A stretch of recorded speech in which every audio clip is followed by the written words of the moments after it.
नमस्कार, मी Avinash चिलेकर. PCB today मध्ये आपलं स्वागत आहे. पीसीबी कट्टामध्ये पिंपरी चिंचवडच्या राजकारणाबद्दल, होणाऱ्या निवडणुकीबद्दल बोलतो आपण, की या निवडणुकीमध्ये इच्छुक जी मंडळी आहेत त्यांच्याशी चर्चा करतोय. शहराबद्दल त्यांना काय वाटतं, राजकारणाबद्दल काय वाटतं, त्यांचं काम काय आहे नेमकं, या संदर्भात सर्वसाधारण चर्चा असते. आणि ज्या प्रभागातून त्यांना निवडणूक लढवायची आहे त्या प्रभागातल्या समस्या काय, लोकांसाठी ते का करणार, निवडणूक मुळात लढवायची कशासाठी, त्याशिवाय काम करता येत नाही का, हे असे सर्वसाधारण प्रश्न आहेत त्याच्यामध्ये. आणि व्हिजन काय, त्या प्रभागामध्ये मी निवडून झालो, नगरसेवक झालो, तर माझं व्हिजन काय असेल, हा त्यातला आपण विषय घेतो. आज चेतनजी बेंद्रे यांना आपण बोलवलं. चेतनजी, आपलं स्वागत आहे. धन्यवाद. चेतनजींचा परिचय असं करून देतो की स्वतः अभियंते, उच्च शिक्षित जे उमेदवार आहेत ते आपण जास्त प्रायोरिटीने घेतो. त्याचं कारण असं आहे की महापालिकेच्या सभागृहामध्ये डॉक्टर, वकील, इंजिनियर, प्राध्यापक, जे सायंटिस्ट, असे सगळे लोक यायला पाहिजे, ते येत नाहीत अजून सुद्धा. म्हणजे अजून महापालिकेची मागच्या आतापर्यंतच्या निवडणुका 86 पासून जे काढल्या त्याच्यामध्ये क्वचित एखादा अभियंता, क्वचित एखादा वकील, डॉक्टर तर नावाला सुद्धा सापडणार नाही तुम्हाला. तर इथला या सभागृहाचा दर्जा वाढवायला पाहिजे शैक्षणिक दृष्टिकोनातून, हा त्यामागचा हेतू आहे. प्रयत्न करतोय. जनतेने जर प्रतिसाद दिला तर अशी मंडळी सुद्धा सभागृहात जाऊ शकतील. त्या हेतूने चेतनजींना आपण पाचारण केलं. ते पूर्वी पिंपरी चिंचवड शहरामध्ये आपचे शहराध्यक्ष होते. आपचे म्हणजे आम आदमी पार्टीचे. त्यावेळेस त्यांनी अनेक आंदोलन केली. पाण्यासाठी आंदोलन केलं, TDRच्या वाकडच्या प्रकरणात आंदोलन केलं, MPSCच्या प्रकरणात आंदोलन केलं, अशी अनेक आंदोलन त्यांनी केलेली आहेत. त्याच्यामुळं पिंपरी चिंचवडकरांना ते माहिती आहे. पण नंतर त्यांनी भाजपमध्ये प्रवेश केला आणि आता प्राधिकरण मोहननगर, काळभोरनगर, आकुर्डी या प्रभागातून ते निवडणुकीसाठी. चेतन, मला पहिले सांगा, शहराच्या राजकारणाबद्दल तुमचं काय मत पडतं? कारण तुम्ही आपमध्ये होतात, आप आणि भाजप अशी दोन टोकं आहेत आणि इकडे भाजपमध्ये प्रवेश केलाय. नेमकं कारण काय? आणि शहराचं राजकारण जे गढूळलेलं आहे, कसं आहे, स्वच्छ आहे, तुम्हाला काय वाटतं? नाही, सध्याची परिस्थिती तुम्ही जर पाहिलं, आता आपण जर बघू, या शहरामध्ये भारतीय जनता पक्षाचे 4 आमदार आहेत. चिंचवडमधून जगताप साहेब आहेत, इथून लांडगे साहेब आहेत, पिंपरी विधानसभेतून आपण बघतोय तर उमाताई आहेत, अमितजी गोरखे आहेत. असे 4 आमदार तरी शहराला सध्या आहेत. आणि 2017चा जर अभ्यास केला तर जवळपास 77 नगरसेवक भारतीय जनता पक्षाचे निवडून आले होते. आता जर सध्याची जर राजकीय परिस्थिती बघितली तर 100% हे भारतीय जनता पक्षाचं वातावरण आहे. कारण प्रत्येक उमेदवार, हा इच्छुक उमेदवार पहिल्या पसंतीचा जर पक्ष खूप बघत असेल तर तो भारतीय जनता पक्षाकडे तो बघतोय. आता त्याला बरेच जणांना वेगळ्या पद्धतीने ते अँगल देतात की वातावरण ढवळलेलं आहे, वेगळं वातावरण झालेलं आहे. अशातला काही भाग नाहीये. एक विकासाचं राजकारण सध्या पिंपरी चिंचवड शहरामध्ये बघायला आपण बघतोय. तर माझं असं वैयक्तिक मत आहे की येणाऱ्या काळामध्ये सुद्धा ही महानगरपालिकेची निवडणूक जी पुढच्या महिन्यात होण्याची शक्यता आहे, त्यामध्ये भारतीय जनता पार्टीचे जास्तीत जास्त नगरसेवक निवडून येतील. सत्ता सुद्धा भारतीय जनता पक्षाचीच येईल. भारतीय जनता पक्षाने सध्या 100चा नारा दिलेला आहे. अबकी बार 100 पार असा नारा भारतीय जनता पक्ष देणार आहे. आणि प्रामुख्याने मी ज्या भागातून येतो, 14 आणि 15चा जो भाग आहे, तिथं पूर्वी 14-15 म्हणजे कोणतं ते लोकांना म्हणजे 15 प्रभाग क्रमांक म्हणजे आकुर्डी निगडी प्राधिकरणचा भाग आहे, आणि 14 म्हणजे दत्तवाडी, विठ्ठलवाडी, मोहननगर, काळभोरनगर, चिंचवड स्टेशनचा हा भाग आहे. इथं 2017ला भारतीय जनता पक्षाचे 2 नगरसेवक निवडून आले होते. आता आम्ही जो भारतीय जनता पक्षामध्ये प्रवेश केलेला आहे तो की हे 2चा आकडा आम्हाला 8 वरती न्यायचा आहे. तर त्यासाठी आम्ही भारतीय जनता पक्षामध्ये भारतीय जनता पक्षच्या इथल्या स्थानिक आमदारांच्या नेतृत्वामध्ये, शहराध्यक्षांच्या नेतृत्वामध्ये पक्ष जी काही जबाबदारी आम्हाला दिली ती 15तून असो किंवा 14तून असो, आम्ही ती स्वीकारू आणि त्या रीतीने आम्ही पक्षासाठी काम करू. आणि 2चा आकडा हा 8 कसा होईल त्यासाठी आम्ही 100% प्रयत्न करू. आणि त्याचा हातभार शेवटी 100चा आकडा पार करण्यात आमच्यामुळे होईल असं मला ठाम मत आहे माझं. पण आप काय वाईट होतं, म्हणजे आप सोडण्यामागचं नेमकं कारण काय? म्हणजे भाजपमध्ये प्रवेश केला, मग लोक काय म्हणतील, आता भाजपची सत्ता येते म्हणून चेतन? नाही, सत्तेसाठी तो चिलेकर साहेब, आपल्याला सुद्धा माहिती माझं व्यक्तिमत्व कसं आहे की सत्तेसाठी आम्ही कधी झपापलेलो नाही. मी सुरुवातीपासून म्हणजे विविध आंदोलनामध्ये शहरातल्या विविध प्रश्नांसाठी भांडण करत आलेलो आहे, लोकांच्या हितासाठी झटत आलेलो आहे.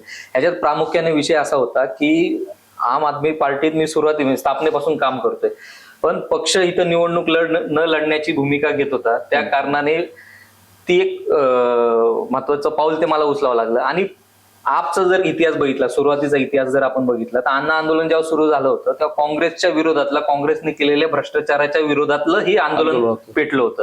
त्याचा फायदा 2014ला म्हणजे फायदा म्हणण्यापेक्षा एक वेगळं वळण जनमत तिकडं तयार झालं. भारतीय जनता पक्षाकडे ते जनमत, कारण संघटनात्मक काम जर आपल्या देशामध्ये कुठल्या पक्षाचं असेल तर 100% भारतीय जनता पक्षाचं आहे. आणि मला असं वैयक्तिक माझं असं मत आहे की मी संघटनेचं काम करतो, आणि जर खऱ्या अर्थानं संघटनात्मक दृष्ट्या जर कुठला पक्ष काम करत असेल तर तो फक्त आणि फक्त भारतीय जनता पक्ष आहे. तर भारतीय जनता पक्षाचं एक ब्रीद वाक्य आहे, प्रथम राष्ट्र, नंतर पक्ष आणि नंतर स्वतः. हे ब्रीद वाक्य मला म्हणजे मी पहिल्यापासून म्हणजे काँग्रेसमध्ये जाईल हा विचारच नव्हता, पण ती एक मागचा आपचं एक इतिहास बघितला, कशी सुरुवात झाली आणि इथले जे स्थानिक प्रश्न राजकारण समीकरण आहे ते एक दुसरं आहे. आणि तिसरं, मागच्या 12 वर्षाचा अनुभव असा झाला होता की आपण भांडतोय पण विषय मार्गी लागणं खूप गरजेचं असतं. तर त्यासाठी एक चांगल्या नेतृत्वाची गरज असती. ती महाराष्ट्रामध्ये देवेंद्र फडणवीस यांच्या नेतृत्वामध्ये मला त्यांच्या व्यक्तिमत्व मला बघायला भेटली. आणि राष्ट्रीय पातळीवर तर 100% मोदी जे आहे त्याला कोण डावलूच शकत नाही. आणि शहरामध्ये आपल्याला माहितीच आहे, जगताप कुटुंब असेल, आता शहराध्यक्ष बाप्पू असतील, महेश लांडगे असतील, आणि आता 2 आमदार आहेत, अमितजी आहेत, उमाताई आहेत, असं सर्वांचं एक सकारात्मक सर्वसमावेशक नेतृत्व आहे. असं ह्या सर्वसमावेशक नेतृत्वामध्ये मी हे सगळं बघून भारतीय जनता पक्षामध्ये प्रवेश केला. भाजपमध्ये प्रवेश केला. तुम्ही यापूर्वी आंदोलनं केली, भ्रष्टाचाराच्या विरोधात आंदोलन केलं, गैरकारभारच्या विरोधात आंदोलन केलं, TDR प्रकरण तुम्ही फार चांगलं लावून धरलं होतं. मग आता भाजपवरती एवढी मोठी ॲलिगेशन होत आहेत, त्याला कसं उत्तर देणार आता तुम्ही आता भाजपमध्येच गेलात? बरोबर. ही महत्वाचं आहे, ते समजून घ्या. ज्या त्या वेळेस आता मी आम आदमी पक्षाचं काम करत होतो, आम आदमी पक्षाची एक भूमिका होती आणि लोकांची एक भूमिका होती. काही काळांतराने ती एक भूमिका आपण करेक्शन करणं गरजेचं असतं. कधी कधी माणूस उशिरा हुशार होतो. मला उशिरा जाग आली असं म्हणता येईल, पण मला तरी असं आता ठाम मत माझं झालेलं आहे की पूर्वी मी त्या पलीकडच्या बाजूला होतं, ती आपल्याला बाजू वेगळी वाटत होती. आता इकडे आल्यानंतर ती बाजू एकदम चुकीची होती असं माझं एक ठाम मत झालेलं आहे. म्हणून आता इथं आले, सुबह का भुला शाम को घर आता है, तुझे भुला नाही घेते. मग तुम्ही भाजपमध्ये पाहिजे होतं. मग पूर्वी असलं असतं तर बरं झालं असतं. काय पॉलिसी, भाजपचे काय पॉलिसी आवडलं तुम्हाला? म्हणजे आता ते हिंदू मुस्लिम वगैरे हे मतांचं डायव्हर्जन करतात, हा आवडतो का तुम्हाला? नाही, तो हे लक्षात घ्या, हे एक परसेप्शन तयार केलं झाले. मला एक सांगा, खऱ्या अर्थानं जर मुस्लिम समाजासाठी योग्य धोरणात्मक निर्णय कुठल्या पक्षाने घेतलेले तर ते भारतीय जनता पक्षाने घेतले. ही एक फक्त एक विरोधकांनी नरेटिव्ह सेट केलं की हिंदू मुस्लिम मुस्लिम समाजासाठी असेल किंवा इतर मायनॉरिटी समाजासाठी तलाकचा निर्णय, खूप असे अनेक निर्णय. मला ते हे विषयात जायचं ना, आपला विषय आजचा वेगळा असल्यामुळे. पण खऱ्या अर्थानं जर सकारात्मक काम ह्या सर्व समाजासाठी कुणी केलं असेल तर ते भारतीय जनता पक्षानेच केलेले. आणि दुसरी महत्वाची गोष्ट अशी आहे की संघटनात्मकरित्या कुठला पक्ष, मी सुरुवातीला तेच म्हटलं, संघटनात्मक दृष्ट्या कुठला पक्ष काम करतोय. 24 तास निवडणुकीच्या रणनीती म्हणावा, 24 तास लोकसभेसाठी, 24 तास सामान्य जनतेसाठी काम करणारा कुठला जर पक्ष असेल तर तो भारतीय जनता पक्ष. अनेक त्या धोरणात्मक आपण महाराष्ट्रातल्याच घेऊन, आता लाडकी बहीण योजनेचा असेल, विविध योजना असतील, मी नाव घेऊन जातो, विश्वकर्मा योजना असेल, स्वनिधी योजना असेल. इथलं आता शहरातलं आपण बघितलं, 2017ला वायसी म्हणून एकच हॉस्पिटल होतं. 2017ला भारतीय जनता पक्ष सत्तेत आली, त्यानंतर ती एकची संख्या जवळपास 5 ते 6 रुग्णालयांमध्ये गेलेली. जिजाऊ क्लिनिक इथं सुरू झालेली आहेत. ज्या समाज कल्याण विभागाच्या योजना होत्या त्या कमी प्रमाणात 2017च्या आधी लागू होत्या, त्या आता वाढलेल्या आहेत. तर अशा अनेक गोष्टी आहेत ना. आपण हे फक्त विरोधाला विरोध करायचं म्हणून ते चालणार नाही. खऱ्या अर्थानं जर लाभार्थी मॉडेल जर ह्या देशात कुणी राबवलं असेल इफेक्टिव्हली तर ते भारतीय जनता पक्षाने. पूर्वी काय व्हायचं, मला एक योजनेचा लाभ तुमच्यापर्यंत पोहोचवायचा, ते मिडिएटर खूप होते, दलाल मध्ये होते, खूप मध्ये होते. तर ते प्रामुख्याने कमी करण्याचं काम आता 0 झाले, 0. लाभार्थ्यांच्या खात्यामध्ये डायरेक्ट सगळ्या गोष्टी झाल्या. आता डिजिटायझेशन कुणी केलं तर ते भारतीय जनता पक्षाने मोदीजींच्या नेतृत्वामध्ये ते झालेलं आहे. तर काही गोष्टी आपण मान्यच केल्या पाहिजेत. वरतून 1 रुपया सोडला, खाली 15 पैसे. आता 1 रुपयाचा 1 रुपया. आता काय होतंय, 1 रुपया झाला तर 1 रुपया खात्यात जातं. आपण म्हणतो की सारखं भारतीय जनता पक्षाच का निवडून येते, काय येते, कारणच आहे ना, लाभार्थी डायरेक्ट कनेक्ट झालेले भारतीय जनता पक्ष. थेट लाभार्थ्याला त्याचा लाभ. आता आपण वार्डकडे येऊ. म्हणजे पिंपरी चिंचवडमध्ये प्राधिकरण, निगडी किंवा हा जो परिसर आहे तो एक वार्ड झाला, आणि इकडचा परत मोहननगर, काळभोरनगर, दत्तनगर हा वार्ड. दोघांची प्रकृती एकदम भिन्न आहे तशी. बरोबर आहे. एक संपूर्ण हा चाळींचा परिसर आहे. दत्तनगर, आकोडी, विठ्ठलवाडी, काळभोरनगर किंवा विवेक कॉलनी हम्म. किंवा इकडे तुम्ही काळभोरनगर मोहननगर वगैरे आला तर संपूर्ण चाळवाजा असं संपूर्ण बरोबर. area आहे. तिकडे प्राधिकरणाचा जर एरिया पाहिला तर उच्चभ्रून संपूर्ण वसाहत आहेत. त्याच्यामध्ये दोन भिन्न वार्ड आहेत. समस्या काय काय आहेत समस्या एक प्रामुख्याने एक समजून घेऊ. तुम्हाला नगरसेवक का व्हायचे त्याचं कारण मी सांगतो प्रामुख्याने समस्या आपण समजून घेतल्या पाहिजे. तिथं हा जरी पालिकेच्या हद्दीतला विषय नसेल तर लाईटीचा मुद्दा हा एकदम ज्वलंत मुद्दा का आहे. मुद्दा? खूप म्हणजे खूप ज्वलंत मुद्दा आहे. आता हा पालिकेच्या हद्दीतला नाहीये, पण त्यासाठी मी भारतीय जनता पक्षामध्ये आल्यानंतर आता आम्ही वारंवार त्याच्या विरोधात आंदोलन केले, बऱ्याचशा गोष्टी केलेल्या आहेत, पण तो प्रश्न अजून पण निकाल लागलेला नाहीये. त्याचं कारण असं आहे, हे जो प्रभाग आहे पूर्वीची प्लॅनिंग जी झाली होती काही ठराविक लोकसंख्येसाठी झाली होती, आता ती लोकसंख्या 3 पट 4 पट वाढलेली. ही एक मोठी समस्या आहे तिथं. त्यासाठी आम्ही काय केले, आता आमदार निधीतून खासदार MSCB ला जेव्हा आम्ही जातो ते म्हणतात आमच्याकडे निधीच नाही. खासदार जातात, आमदार जातात. आता ह्याच्यातून मी एक सोल्युशन काढलेलं, आम्ही डायरेक्ट मुख्यमंत्र्यांशी थेट संवाद करतोय, कारण मुख्यमंत्री थेट ऊर्जा मंत्री देखील आहे. आता मागच्या 15 दिवसाच्या काळामध्ये जवळपास आमच्या भागातून 15,000 ईमेल ते पूर्णच प्रक्रिया ऑटोमेट केली. डायरेक्ट मुख्यमंत्र्यांची आम्ही संवाद, तुम्हाला अडचण येते तर ही डायरेक्ट मुख्यमंत्र्यांना आमचं पत्र जाते. हे पत्र कोण पाठवते, नागरिकच पाठवतायत. ती प्रक्रिया अजून पण सुरू आहे, ती वाढ होईल. आमचं म्हणणं असं आहे की खऱ्या अर्थानं जर ही विषय सोडवायचा असेल तर ऊर्जा मंत्री मुख्यमंत्रीच आहेत. देवेंद्र फडणवीसांनी हा विषयाकडे लक्ष केंद्रित केलं पाहिजे, कारण हा भाग कामगार वर्ग जास्ती आहे. इंडस्ट्रियल प्राधिकरणात इंडस्ट्रियलिस्ट सुद्धा राहतात आणि हेच इंडस्ट्रियल MIDC मध्ये यांना जो मूळ मुद्दा आहे तो इलेक्ट्रिसिटीचा मुद्दा आहे. म्हणून हा जरी पालिकेचा मुद्दा नसेल, पण हिथं प्रश्न तुम्ही जर वॉर्डात जरी फिरले ना, लाईटीची समस्या. दुसरी मला महत्वाची समस्या या ठिकाणी वाटते की या जो परिसर आहे चाळीतला याला, इथं घरेलू कामगार जे आहे, कॉन्ट्रॅक्टवर काम करणारे, हा वर्ग खूप मोठा आहे. तर मला माझं मनातलं विजन असं आहे की पालिकेकडे सध्या धोरणात्मक कुठलीही रणनीती नाही आहे ह्याच्यासाठी. घरेलू कामगार असेल किंवा रिक्षा चालक असेल, ह्यांच्यावर कुठल्याही प्रकारचा डेटा नाही किंवा समाज कल्याण डेटा नाही त्यांच्याकडे. हा डेटा म्हणजे ह्यांना डेटा घ्यावा लागतो तो कामगार कल्याण मंडळाकडून तो घ्यावा लागतो. त्याचं एक मला उदाहरण मला कोविडमध्ये पण महानगरपालिकेने जाहीर केलं होतं की 2,000 रुपये देणारा घरेलू कामगारांना, पण ते देता का नाही आले, ते डेटाच नव्हता त्यांच्याकडे. बरोबर. तर माझा असा अभ्यास आहे की ह्या वर्गासाठी एक धोरणात्मक निर्णय घेणं गरजेचं. जसं बचत गटासाठी एक धोरण आहे आपल्याकडे, 10वी-12वीच्या विद्यार्थ्यांना प्रोत्साहन देण्यासाठी ते एक धोरण आहे. अशा ह्या वर्गासाठी धोरण तयार करणं खूप गरजेचं आहे, कारण हा असंघटित वर्ग आहे आणि हा फक्त शहराच्या म्हणजे 14 किंवा 15 मध्येच नाहीये, तर इतर शहरातल्या भागामध्ये सुद्धा खूप मोठा वर्ग आहे आणि ह्यांच्याकडे कम्प्लिटली दुर्लक्ष केलं जाते, असं माझं एक हा वर्ग दुर्लक्षित आहे. म्हणजे तिसरं महत्वाचं आपण जर बघितलं की 14 मध्ये किंवा 15 मध्ये प्रामुख्याने महानगरपालिकेच्या 5 शाळा, आकुर्डीची एक शाळा येते, काळभोर नगरची येते, चिंचवड स्टेशनची येते, मोहन नगरची येते आणि प्राधिकरणात काही 1-2 शाळा आहे. आता आपण जर बघितलं की कमर्शियलायझेशन प्राथमिक शिक्षणाचं खूप झालेलं आहे, तर माझं असं एक विजन आहे की पिंपरी चिंचवड शहराच्या महानगरपालिकेमध्ये जर आपण निवडून गेलो तर ह्या शाळेचा दर्जा कसा वाढवता येईल ह्यासाठी मी 100% प्रयत्न. पटसंख्या कमी होत चालली की लोकांचं प्राधान्य वाढत चाललेलं की इंग्लिश मिडियमच्या शाळेमध्ये शिकलं पाहिजे.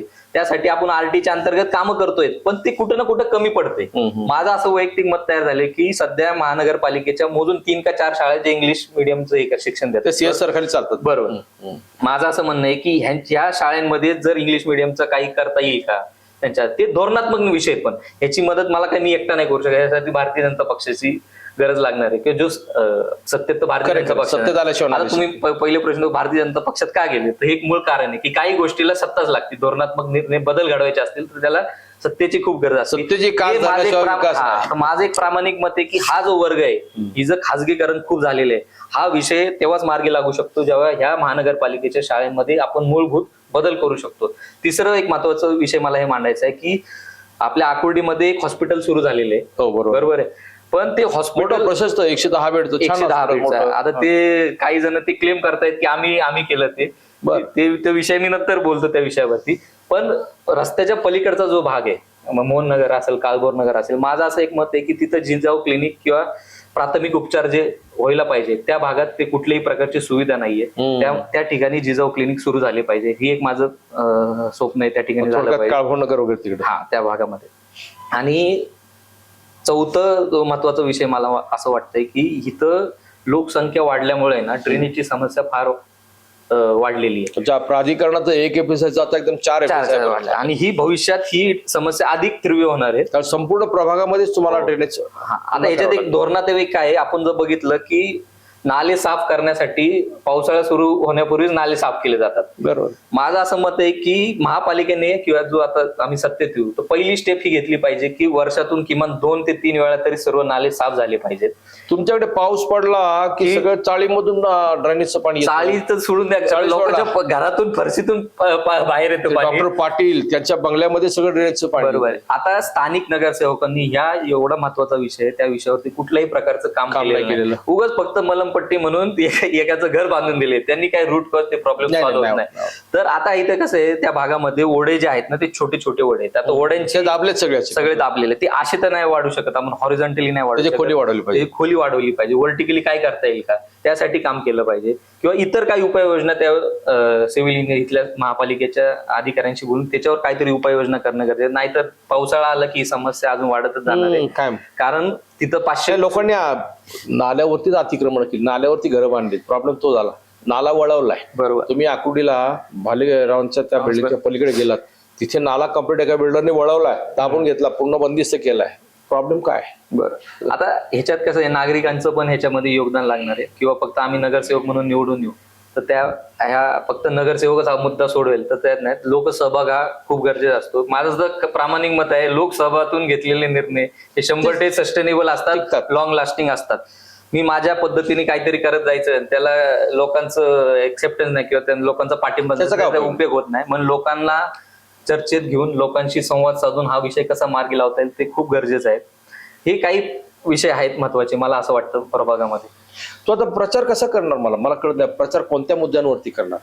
भाजपचा उमेदवार, तुमचा तो संपूर्ण मतदारसंघ पाहिला 14 नंबरचा समजा, तो मूळचा आतापर्यंत इतिहास जर पाहिला 86 पासूनचा, तिथं भाजपचं तर नाव निशाण काहीच नाही. तिथं येतो उमेदवार तो शिवसेनेचा येतो किंवा राष्ट्रवादीचा येतो. भाजपचं नाणं तिथं चालणार का? 100% भाजपचं नाणं त्या ठिकाणी चालणार. मी तुम्हाला सांगतो कसं चालणार, सांगतो मी तुम्हाला. आणि मी सॉफ्टवेअर जे मी डेटावरती बोलतो, मी डेटा न्याय तुम्हाला सांगतो. पूर्वी काय होतं की भारतीय जनता पक्षाचे 2च कार्यालय होते त्या ठिकाणी. आज भारतीय जनता पक्षाचे 8 जनसंपर्क कार्यालय प्रभाग क्रमांक 14 मध्ये कार्यरत आहेत. ते लोकांच्या सेवेसाठी ते काम करतायत. बरोबर. त्यामध्ये असेल कैलास कुटेंचा असेल, माझा असेल, गणेश लंगोटीचा, राजू दुर्गेंचा असेल, मनीष शिंदेचा असेल, संदेश गादियांचा असेल, इतर आमचे सचिन बंदी आहेत, त्यांनी सुद्धा कार्यालय सुरू आहे. 3-4 तर आमच्या कार्यकर्त्यांचे स्वतःचे कार्यालय आहेत. बरोबर. पण संघटनात्मकरित्या जर मागच्या 8 वर्षामध्ये प्रभाग क्रमांक 14 मध्ये कुठला पक्ष वाढला असेल तर तो भारतीय जनता पक्ष. हे प्रमुख जाणीवपूर्वक सगळं ते अगदी 100%. कारण इतर आपण जर बघितलं की तुम्ही जे पक्षांची नाव घेतली की तिथे इतर राष्ट्रवादीचं नाणं चालायचं किंवा शिवसेनेचं नाणं चालायचं, हे आपण विसरून जातो की आता त्यांच्यामध्ये पण मतभेद सुरू झालेले आहेत. बरोबर. 1चे 2 पक्ष झालेले आहेत, म्हणजे 2चे 4 विभागली राष्ट्रवादी. आता त्यांच्याकडे इच्छुक उमेदवार देखील नाहीयेत सर. त्याच पक्षाचे इच्छुक उमेदवार भारतीय जनता पक्षाचे तिकीट मागतायत. बरं. म्हणून मग भारतीय जनता पक्ष सक्षम असल्यामुळेच ते तिकीट मागतायत ना. बरोबर आहे का? जर भारतीय जनता पक्ष सक्षमच नाही तर तिकीट का मागणार? बरोबर आहे. संघटनात्मक एक ताकद एक भारतीय जनता पक्षाची उभी राहिलेली आहे. इतिहास काहीतरी असू शकतो. मी तुमच्या मताशी सहमत आहे की 17, 12 किंवा याच्या पूर्वीच्या ज्या निवडणुका झाल्या होत्या त्यामध्ये भारतीय जनता पक्षाचा नगरसेवक नाही आले तर मान्य आहे आम्हाला, ते नाही आलेले. पण त्या आम्ही चूक दुरुस्त केलेल्या आहेत. आता सध्या बूथ स्तरापर्यंत किंवा बूथच्या यादीमध्ये आमच्याकडे ती सगळी तयारी झाली आहे. तुम्हाला 100% खात्री सांगू शकतो की कुठल्या पक्षाकडे जर प्रत्येक बूथ आहे कमीत कमी 10-10, 11-11 जणांची बॉडी जर कुठल्या पक्षाकडे आहे तर ती फक्त भारतीय जनता पक्षाकडे आहे. क्या बात आहे. छान. मग असं संघटनात्मक ताकद असलं कसं भारतीय जनता पक्षाचा उमेदवार निवडून येणार नाही, याचं उत्तर तुम्हीच मला दिलं पाहिजे. नाही, एक खरं आहे. म्हणजे तो आता तुला प्राधिकरणाचा विषय बोलत आहे. प्राधिकरणामध्ये काही समस्याच नाही को? नाही, प्राधिकरणामध्ये समस्या आहेत. म्हणजे समस्या आता ती एकच आहे तिथे. जो बंगला 2 गुंठ्यावरती होता तिथे आता पहिलं 1 एफएसआय नव्हती, तिथं आता 10 मजली बेळ चौकात 10 मजली इमारत उभी राहील. तिथं प्रश्न उपस्थित काय त्याच्यामुळे संपूर्ण तिचं नियोजन चुकणार आहे, कोलमडणार आहे. याच्यावर काय आहे का? आता प्राधिकरण आपण एक बघू. प्राधिकरण एक वेल प्लॅन परिसर म्हणून आपण एक पहिले बघायचो, पण आता ती परिस्थिती तशी राहिलेली नाही. आता हरित सेतूचाच विषय घ्या. हरित सेतूच्या माध्यमातून फुटपाथ वाढवले जाते. आता हा वरतून आलेला प्रकल्प आहे. इथं स्थानिकांना त्यांच्याशी चर्चा करून ते फुटपाथ किती वाढवले पाहिजे. जनता नको म्हणते आणि हे करतायत. तर ह्याच्यात कुठंतरी एक संवादाचा मला असं वाटतं मिसकम्युनिकेशन दिसतंय. इच्छाशक्ती चांगली आहे, एक काहीतरी प्राधिकरणात चांगलीच गोष्ट घडली पाहिजे, पण ऍक्च्युअली ग्राउंडवर बघायला गेलं तर त्याचं नागरिकांना त्रास होतोय. त्यांनी ट्रॅफिकचे प्रॉब्लेम समस्या वाढली. त्याचा तुमच्या मतदानावर परिणाम होणार नाही का? म्हणजे आता हरित सेतूचं तुम्ही बोलताय, नाही त्याच्या त्या नागरिकांनी रस्त्यावर येऊन आंदोलन केलं की हरित त्यासाठी- सेतूद्वारे सिमेंट रस्ता करताना कसा करावा, तर त्यांनी अक्षरशः डांबरी रस्त्यावर ते वरती स्लॅब टाकलेत. सिमेंट रस्ता करताना तुम्हाला 5-6 फूट खाली जावं लागतं, त्याचे 4-5 थर नंतर सिमेंट रस्ता होतो. इथे तर त्यांनी अक्षरशः बनवा प्रचंड corruption. ह्याच्या संदर्भात सर्व आमदारांची देखील चर्चा झाली, सर्व तिथल्या स्थानिक नागरिकांची चर्चा झाली. ते कशा पद्धतीने ते इम्प्लिमेंट केलं पाहिजे त्या संदर्भात चर्चा चालू आहे. आणि भारतीय जनता पक्षाचा हेतू हा असा नाही की नागरिकांना त्रास द्यायचा आहे, पण तो विषय व्यवस्थितरित्या कसा मार्गी लावता येईल, ते इम्प्लिमेंटेशन कसं प्रॉपरली करता येईल यासाठी आम्ही 100% प्रयत्नशील आहे. हा एक मी 100% मान्य करतो. अहो, खाऊन पिऊन चाटून पुसून निघून गेले ते, नाही. आता काय करणार तुम्ही? तसं नाहीये. ते काय असतं कधी तुम्ही एक लक्षात घ्या, कुठलीही गोष्ट अंमलात आणताना एक राजकीय इच्छाशक्ती लागते, एक वैचारिक इच्छाशक्ती लागते. ती भारतीय जनता पक्षाकडे. मग भाजपने विरोध का नाही केला तिथे? तर आम्ही तो विरोधाचा भाग नाहीये, ते इम्प्लिमेंटेशन कसं करायचं, रस्त्याची रुंदी किती राहिली पाहिजे, फुटपाथची रुंदी किती राहिली पाहिजे, हा तो मुळातला प्रश्न आहे. तो प्रश्न मार्गी लावण्यासाठी आम्ही 100% प्रयत्न करू. चेतन आता तयार झाला एकदम. मग राजकीय नेता म्हणून चेतन तू तयार झाला, हे खरंय. ओव्हरऑल संपूर्ण जर पाहिलं तर भारतीय जनता पार्टीच्या वतीने निवडणूक लढवायची हा त्यांचा निश्चय आहे. 14 किंवा 15 दोन्ही मधून त्यांची तयारी आहे. भाजपचा तो प्राधिकरण म्हटलं भाजपचं पॉकेट समजलं जातं, पण तसं आतापर्यंत पाहिलं आपण, जी मागची नावं राजू मिसाळ हे वारंवार निवडून येतात, ते राष्ट्रवादी काँग्रेसचे आहेत. आबा ताकोण्यांच्या मिसेस त्या निवडून आल्या, त्या राष्ट्रवादीच्या होत्या. अमित गावडे हे शिवसेनेचे होते. त्याच्यामुळे भाजपचं प्राधिकरण हे पॉकेट आहे, हा जो एक गैरसमज आहे. लोकसभा विधानसभेला प्राधिकरणातून भाजपला 100% चांगलं वोटिंग होतं, परंतु महापालिका निवडणुकीला तिथं ते काही दिसत नाही. आता चेतनजी सांगतायत की ते भाजपचं नेटवर्क इतकं मोठं आहे, किंवा 14 नंबर मोहननगर काळभोरनगर ह्या पट्ट्यामध्ये 8 कार्यालय आहेत. त्यांनी कार्यकर्त्यांची एक फौज तयार केलेली आहे. ते जाळं असं तयार केलं की थेट 50 प्रमुख म्हणजे थेट मतदारापर्यंत ते सगळे पोहोचलेले आहेत. त्याच्यामुळे यावेळेस परिवर्तन झालेलं दिसेल. थोडक्यात तुम्हाला असं म्हणायचं की यावेळेस ते इतिहास घडवणार तिथे 100%. मी तुम्हाला इथं खात्रीशीर सांगतो चिल्लेकर साहेब, 2 नगरसेवकांची संख्या आम्ही 14 आणि 15ची 8 वर नेणार म्हणजे नेणार. चेतनजी, आमच्याशी संवाद साधल्याबद्दल खूप खूप धन्यवाद. तुम्हाला शुभेच्छा.